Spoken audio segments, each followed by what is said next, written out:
Hello and welcome to the SPS seminar series. I'm Irini Paxinova-Fiadou and today I'm joined here by Professor Kate Pickett.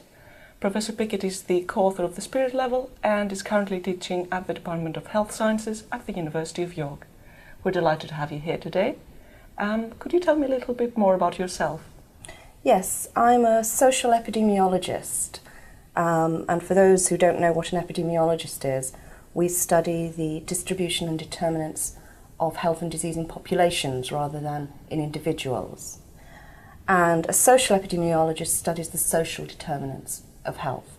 So things like social class, education, income, social connections, social affiliations, social status.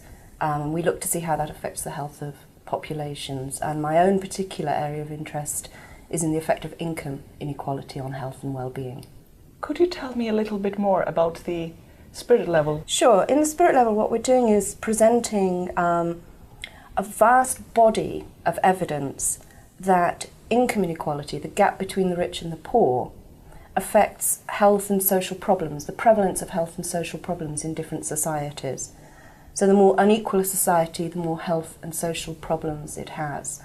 So we look at a lot of measures of health, things like life expectancy, infant mortality, obesity and mental illness. But we also look at other social problems that have a similar social gradient to poor health.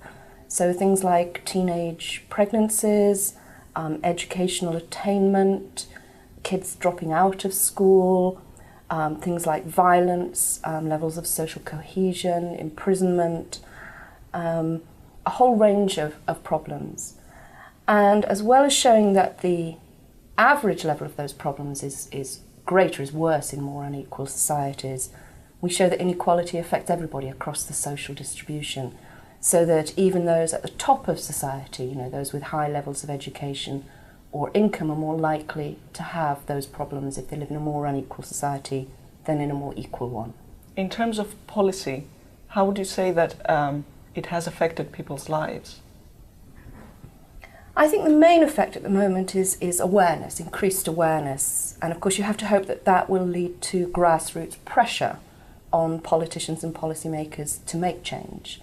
And I think in terms of changing people's lives, we need to be having those conversations at the policy-making political level, but also educating people more broadly. Certainly there's a lot more discussion about fairness and inequality. A number of cities have instituted fairness commissions. There's a strong movement promoting the living wage. There are also moves to establish pay ratios, close the gap between the top and the bottom within institutions. In fact, there's going to be a national referendum in Switzerland very soon that proposes limiting pay differences within companies to 12-1, so that no one person in a company can make more in a month than someone else in the same company can make in a year. So I think we are starting to see change, but I do think it will be quite a long haul. Thank you very much for your time. Thank you.